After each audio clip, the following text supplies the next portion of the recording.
gumawa ng IG poll ang Harurut Team para malaman kung saan nga ba kami haharurut. At ang nasa pamimilian ay ang Lukban, Tayabas at Lucena. Ngunit ang nanalo, ang bayan ng Lukban. Lukban ang bayan ko, ay sarap mamuhay dyan sa piling mo.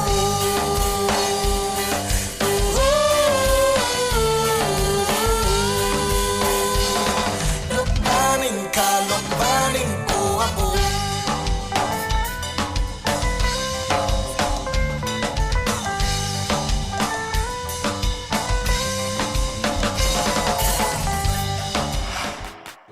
Hi guys! Nandito na kami sa Lukban. Yay! Alam niyo ba, ang fresh-fresh na hangin dito. Totoo. At saka at talagang ramdam na ramdam yung province life. Balita ko ang gaganda ng place. Hindi ko kain ako ng malamig pala talaga dito. Wala ko Tsaka gusto ko talaga pupuntahan dito yung mamay ni Jesus. Tsaka matikman yung pansik hapab. Tikman natin later. Kaya! Magkano budget niyo? Pero alam nyo guys, before natin pag-usapan yan, explore muna natin ng konti lang yung Lukban. Dahil hindi lang naman sila puro delicacies, meron din silang mga tourism na pinagmamalaki. At syempre, meron din silang iba't ibang mga inihahatid sa atin na yun nga, na-explore natin ngayong araw. Kaya naman guys, tara na! Let's go!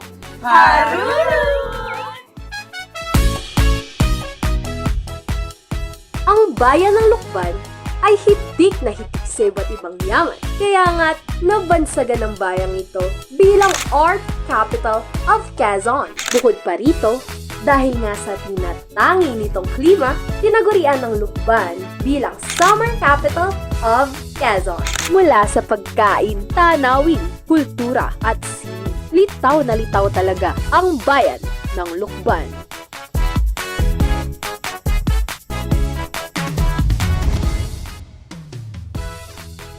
Hinding-hindi ka makararamdam ng gutom sa bayang ito dahil sa masarap at mura nilang pagkain tulad na lamang ng longganisa na may maraming bawang at oregano at pansit habhab na hindi na kailangan ng kubyerto sa pagkain. Mga kakaibang potahe iyong matitikman dito sa bayan ng Lukban. Talagang uuwi ka ng busog na busog. Pagdating naman sa tanawin, hindi nagpapahuli ang bundok Banahaw na pinagkukunan ng tubig ng mga Lukbanin. Mayaman ng bayang ito sa kultura at sining. At patunay dyan, ang Pahiyas Festival na ipinagdiriwang tuwing ika-15 ng Mayo na parangal para kay San Isidro Labrador para sa masaganang ani.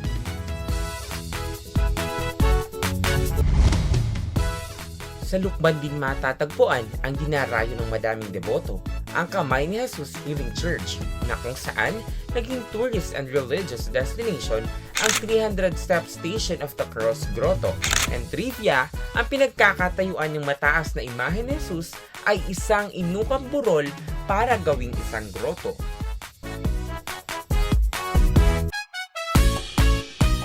Talagang tahanan ng iba't ibang yaman ang Lukban.